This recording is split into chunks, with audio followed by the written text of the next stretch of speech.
dampak dari gempa yang di Cianjur, Kang. Oh gitu ya. Ya, jadi Assalamualaikum, Bismillah. Ketemu lagi di channel Sumba Art dengan saya Diki. Kali ini saya nggak sendiri, saya bersama Kang Deden selaku arsitek dari Sumba Art Studio. Kali ini sebenarnya kita pengen buat segmen baru ya di channel YouTube ini. Jadi bisa ngobrol bareng arsitek kali ya. Oke, jadi segmen ini itu sebenarnya pengen review project Sumba Art ya. Pasti juga Sumba Art Studio review project dari mulai latar belakang project, terus tuh proses desain ya, sampai project itu benar-benar selesai gitu. oke. Oke gitu ya. Ya, ya. Harapannya tuh sebenarnya pengen memberikan sedikit mungkin ya inspirasi untuk teman-teman atau mungkin bapak ibu yang berencana membangun rumah atau renovasi. Jadi bakalan tahu tuh proses desain itu seperti apa gitu. Ya. Latar belakang kenapa dia memutuskan untuk merenovasi atau membangun rumah dari latar belakang kan. Terus dari itu yang kedua itu proses desainnya kita aja kayak gimana sampai nanti akhirnya project itu selesai. Oke. Asik nih obrolannya. Insya Allah.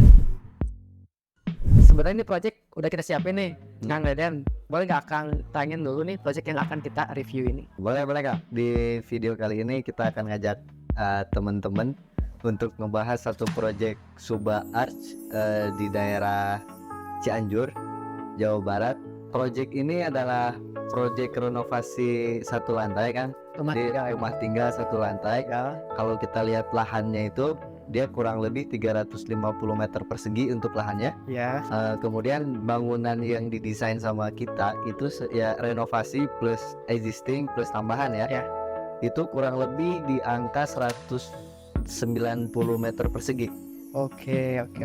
Itu tuh yang tadinya satu lantai tetap jadi satu lantai, Kang? Ya, karena permintaan dari klien ekspansi lahannya itu ke samping, kan, jadi nggak ke atas. Ke atas. Oh, lahannya juga cukup luas ya? Ya, karena lahannya cukup luas, akhirnya kesepakatan kami sama klien itu di ekspansi lahan aja, nggak ditinggiin karena yang tinggal di sana pun dominannya itu orang tua, kan.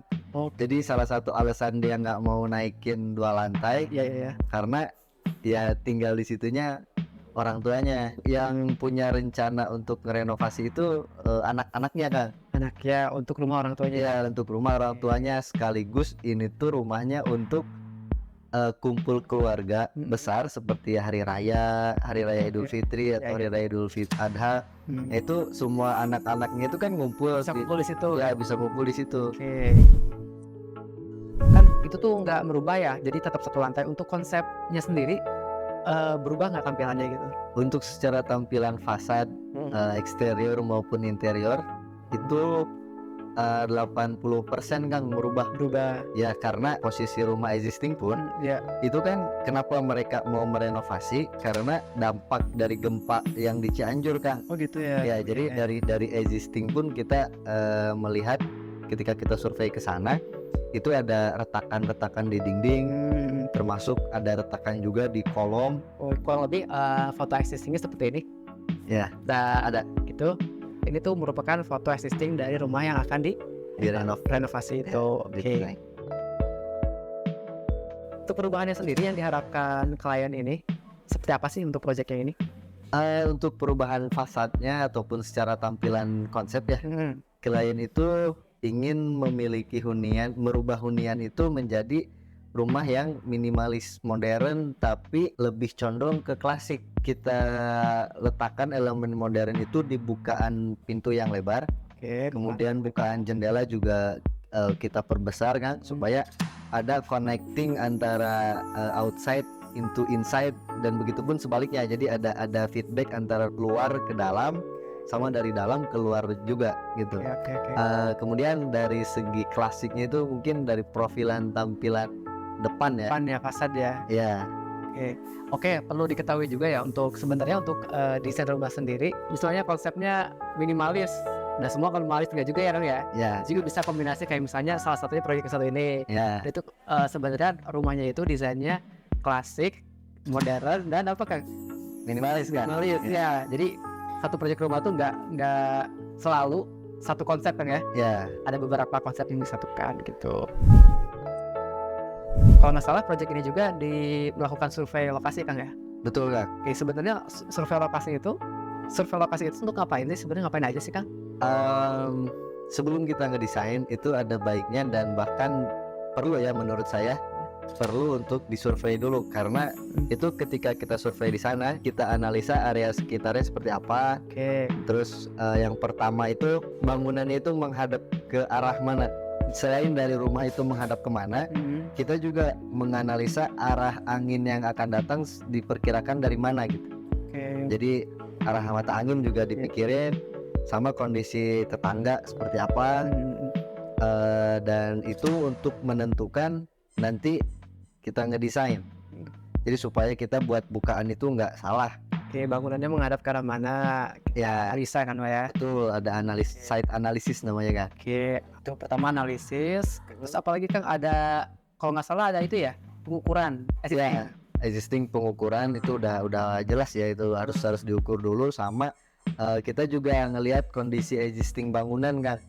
Bangunannya seperti apa, apakah ini masih bisa dipertahankan. Oh iya, karena ini tuh proyeknya renovasi. Ya, Jadi pas kita survei itu kita tuh melakukan apa namanya, pengecekan kalau ya ini tuh bisa dipertahanin atau enggak. Ya. Terus kira-kira ini tuh mau dibongkar atau enggak gitu kan. Ya, Oke. itu kan itu.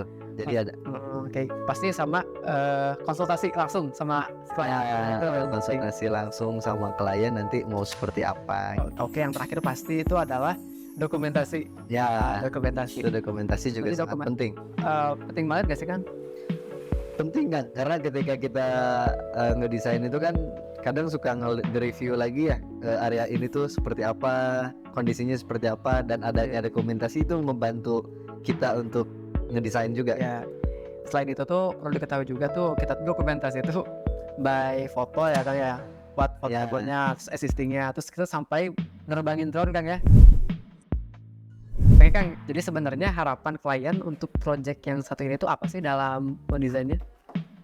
Untuk harapan ya, sebenarnya harapan klien itu tentunya ya dia dia menginginkan sebuah hunian yang nyaman ketika kumpul bareng keluarga.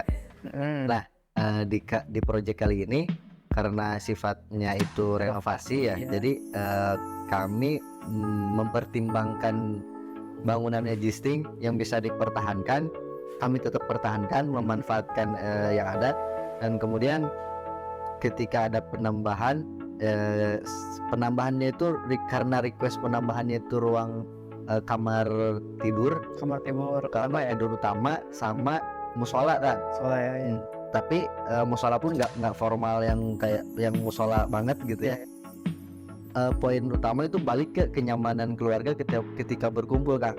Jadi selama proses kita desain itu yang jadi acuan kita, ketika banyak orang yang ngumpul, otomatis kita memerlukan lahan yang lebih luas. mau kembali dari latar belakang itu ya. Iya, Pengen pas nanti ngumpul rumah itu tetap nyaman dan bisa nampung banyak orang. banyak orang.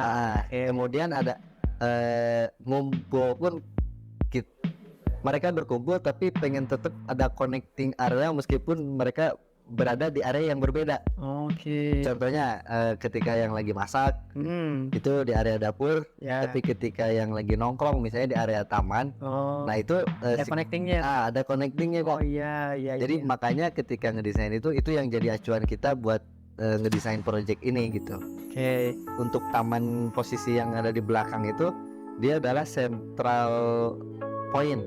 Central point kiri kanannya itu kan ada area ya, yang kanan sebelah kiri itu ada kamar tidur utama, kemudian sebelah kanan itu ada musola, Ya. sama yang di ruang tengah itu kan ruang dapur, ruang makan, Ya. terus ruang keluarga juga di situ. Ya. Jadi harapannya ketika memang klien ini ngumpul, dia bisa terconnecting sama-sama meskipun mereka ada di luar di taman, Ya, di area yang berbeda ya. di area yang Walaupun mereka berada di area yang berbeda, mereka tetap bisa bersatu. bersatu ya. Ya. Kalau kita lihat dari layout denah ya, jadi filosofi denah yang kalau kita lihat denah ya, Iya ya. jadi filosofi desain yang kita terapkan itu seolah-olah si taman tengah itu dirangkul sama ruangan di sekelilingnya kan. Oke, ya. Jadi di sebelah kanan itu ada musola, Salah. sebelah kiri ada kamar utama. Jadi seolah-olah ada rangkulan gitu untuk si tamannya ini. Itu dari- Dan itu jadi spot utama dan jadi jantungnya rumah itu di situ kan. Oke. Jadi Akang tuh pengen membangun experience atau apa namanya cerita di area itu. Ya, Jadi ada ceritanya lah di situ tuh. ya, Di ceritanya. Jadi emang seharusnya emang setiap desain arsitek itu mempunyai experience saat kita di situ kali ya. ya. Jadi setiap desain itu pasti ada alur ceritanya, pasti ada filosofinya, tergantung dengan site masing-masing Oh, dan kembali juga lagi ya. kebutuhan kliennya kan. Oh iya oke. Berarti sesuai, kalau yang saya tahu sih emang gitu ya. Sesuai kebutuhan sih sebenarnya. Ya, itu harus sesuai kebutuhan. Kalau misalnya untuk tampak depannya sendiri konsepnya seperti apa, Kang? Kalau konsep fasad depan ya, sebetulnya perubahannya sangat signifikan. Yang pertama kalau kita lihat dari existing bisa dibilang style lama ya, Yang existing yang itu. existing sekarang, Oh. karena klien pun menceritakan kapan dibangunnya itu ya. Iya. Jadi bisa dibilang stylenya itu sudah kemakan usia juga mungkin ya, kita Iya. katakan zaman dulu. Nah sekarang si kliennya itu pengen ada kayak reinkarnasi gitu kan, pengen sesuatu perubahan yang baru Ya. bentuk rumahnya itu sendiri, dan kemudian si klien itu lebih suka dengan motif yang profilan, ada profil di depan, itu lebih suka ke klasik. Lebih suka ke klasik, identik dengan klasik. Makanya di desain itu ada penerapan beberapa profil seperti di area pilar depan kita tambah profilan, kemudian di ujung dinding sebelum ke atap juga kita tambah profilan lagi. Jadi kalau menurut klien dengan style seperti itu kelihatan rumahnya itu gagah gitu kan. Oke. Dari desain ini sendiri, Kang ya, experience atau cerita apa sih yang pengen Akang sampaikan nih dalam project ini? Khususnya ya. Ya. Setelah project ini selesai, otomatis kan insya Allah dibangun tuh. Amin Amin ya. mudah-mudahan ya. Dibangun. Nah, setelah project dibangun itu, apa experience dan cerita yang Akang pengen orang merasakan itu di dalam desain ini? Pengalaman atau cerita dalam sebuah renovasi desain ini, mungkin saya ingin menyampaikan bahwa di area belakang dari rumah ini itu menjadi spot gatheringnya untuk family. Jadi bisa dibilang family gatheringnya di situ. Jadi untuk mempererat saudara satu sama lain itu di area belakang kan. Jadi area belakang ini adalah spot centernya untuk Desain yang satu. desain yang rumah ini gitu. Itulah, itu ya Bang Kang ya, Ya, yang pengen Akang sampaikan untuk klien dari desain satu ini. ya. Jadi ada pertemuan boleh ya? Ya. Oke. Jadi ada apa ya, dalam rumah itu dia ada satu area yang bisa kumpul untuk keluarga sih kan. Karena menurut saya penting sih. Itu ya. Ya. Emang sih keluarga itu nomor satu. Mungkin teman-teman penasaran nih gimana hasil akhir dari proyeknya, nanti kita tampilkan ya Kang ya. Ya, boleh. Hasilnya itu kurang lebih seperti ini.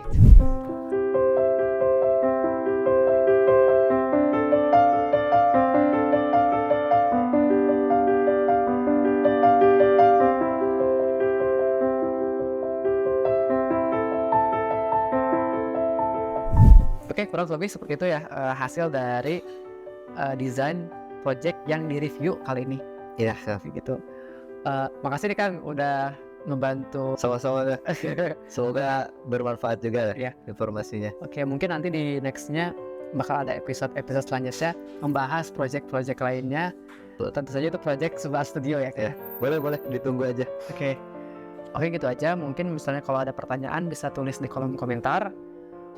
Mudah-mudahan saya atau misalnya tim Sumba bisa bantu jawab ya. Sampai ketemu di video selanjutnya.